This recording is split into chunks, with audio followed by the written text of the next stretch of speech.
Привіт! Сьогодні розпаковую і тестую GoPro 9. На жаль, його поки не можна офіційно купити в Україні, тому я його купив, поки є тут, в Хорватії, з безкоштовною доставкою за 4 дні. Почнемо, власне, з камери.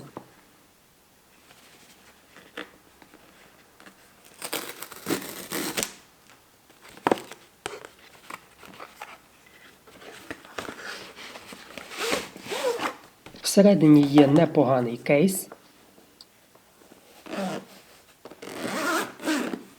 До речі, ціна камери на офіційному сайті GoPro.com була 330 євро при умові підписки на сервіси GoPro і 480 євро, якщо без підписки.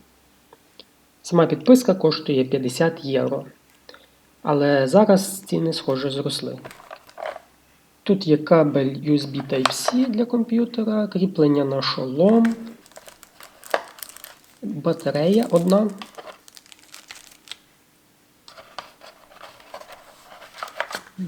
Та й власне все.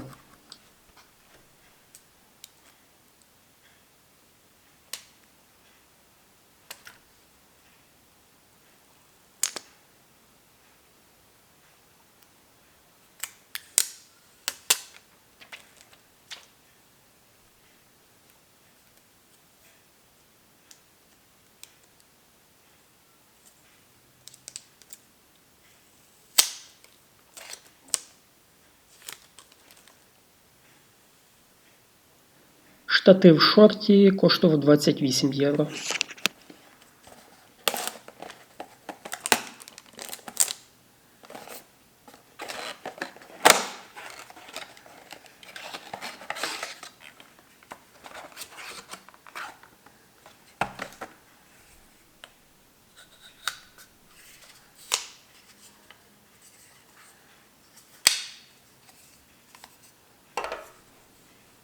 Зарядка з додатковою батареєю 35 євро.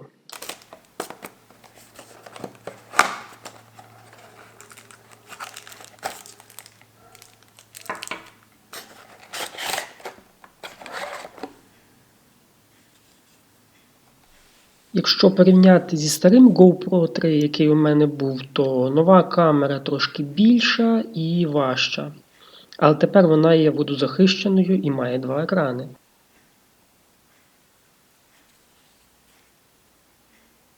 Меню в камери досить просте і зрозуміле.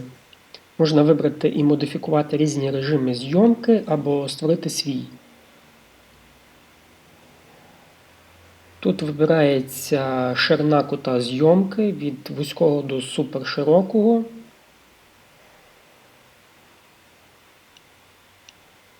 І ще, як в смартфоні, тут зверху виїжджають додаткові кнопки і, звісно, налаштування. На жаль, української мови поки нема.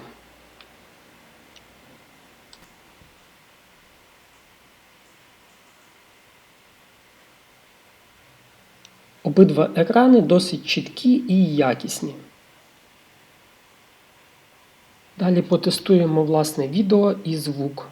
Почнемо з Full HD і 60 кадрів в секунду. Тепер подивимось, як працює стабілізація.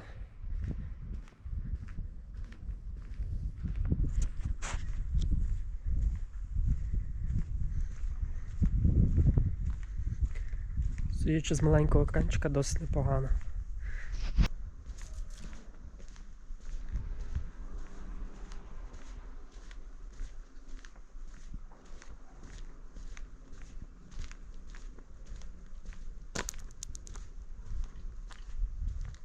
Щоб порівняти зі старою GoPro-шкою, виглядає ось так.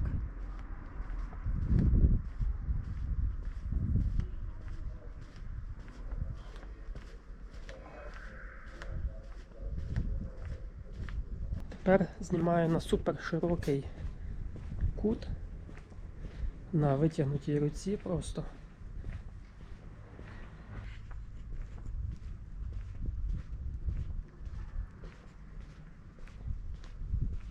Це те саме на найвужчий з режимів, який тут є.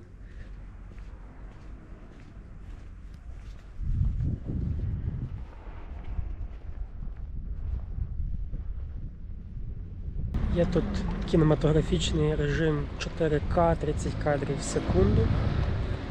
Ось так воно виглядає.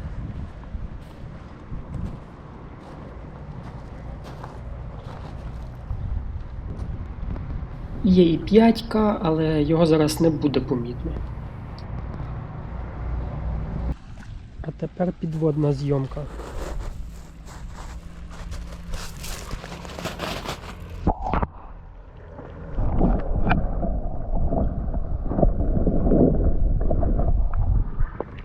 Тепер таймлепс. Режим slow motion.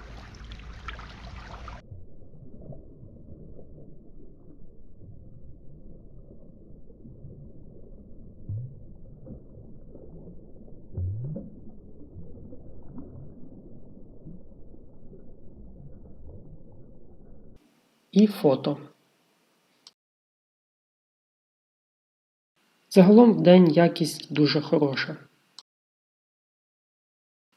Вночі ж при хорошому освітленні якість непогана. Якщо ж освітлення недостатнє, то і якість буде посередньою. Багато смартфонів зроблять краще. Дякую за увагу і лайк з підпискою. Далі буде.